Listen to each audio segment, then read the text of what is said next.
Hello hi అండి, welcome back to my channel. నా ఛానల్ని ఎవరైనా ఫస్ట్ టైం చూస్తుంటే ప్లీజ్ లైక్ అండ్ సబ్స్క్రైబ్ చేసుకోండి. ఈరోజు వచ్చేసి పప్పుచారు అయితే చేశానండి.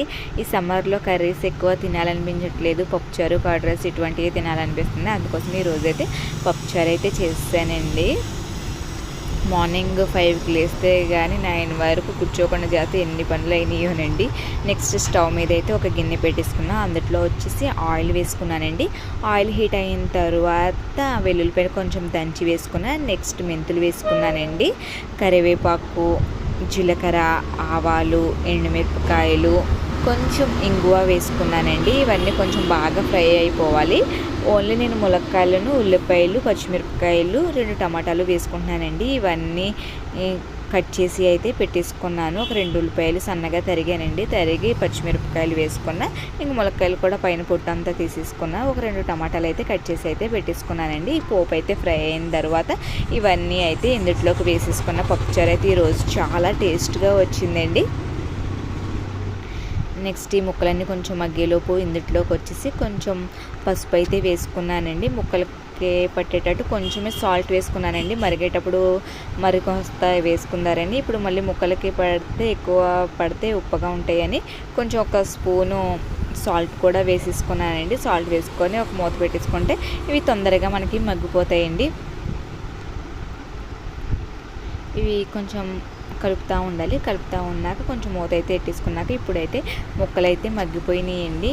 ఈ మగ్గిపోయిన ముక్కల్లో వచ్చేసి ఒక గ్లాసు 2 గ్లాసులు వాటర్ అయితే పోసుకోవాలి. మనకి పప్పుచారు ఎంత కావాలో దాన్ని బట్టి అయితే వాటర్ పోసుకోవాలండి. ముక్కలు మునిగేంత వరకు అయితే నేను వాటర్ అయితే పోసుకున్నాను. ఈ వాటర్ పోసుకున్నాక వీటిలోకి వచ్చేసి పచ్చిమిరపకాయలు ఎక్కువ వేసుకోవాలండి. మనం కారం వచ్చేసి తక్కువ వేసుకోవాలి. నేను కారం కొంచెమే వేసుకున్నాను. ఇవి కలపల్లా ఆడేటప్పుడు చింతపండు ఆల్రెడీ నేను నానబెట్టుకున్నానండి. వాటర్ కోసం నానబెట్టేసుకున్నాను. ఈ చింతపండు పులుసు కూడా ఇందులోకి వచ్చేసి చింతపండు పులుసు అయితే పోసుకుంటున్నానండి.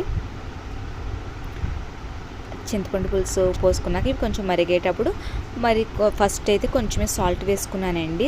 ఇప్పుడు మళ్ళీ టేస్ట్కి సరిపడా అయితే సాల్ట్ వేసుకుంటున్నాను. ఇందులో పప్పు అయితే కుక్కర్లో పెట్టాను కదండి, ఆ పప్పుని అయితే కొంచెం మెత్తగా చేసుకున్నాను. అందులో వాటర్ అయితే కొంచెం ఆ పప్పులోకి అయితే వాచేసుకున్న తర్వాత ఈ పప్పును కొంచెం మెత్తగానే అయ్యిందండి. కొంచెం గరిటెతో అయితే మెదుపుకున్నాను. గరిటెతో మెదుపుకొని ఆ పప్పును కూడా అందులో అయితే వేసేసుకున్నాను.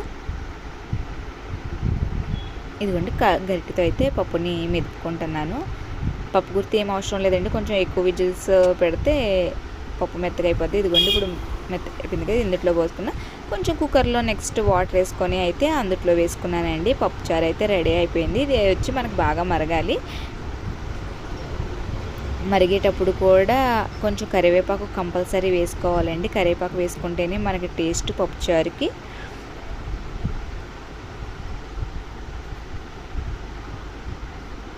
ఇదిగోండి పప్పుచారు అయితే బాగా కలుపుకున్నాను.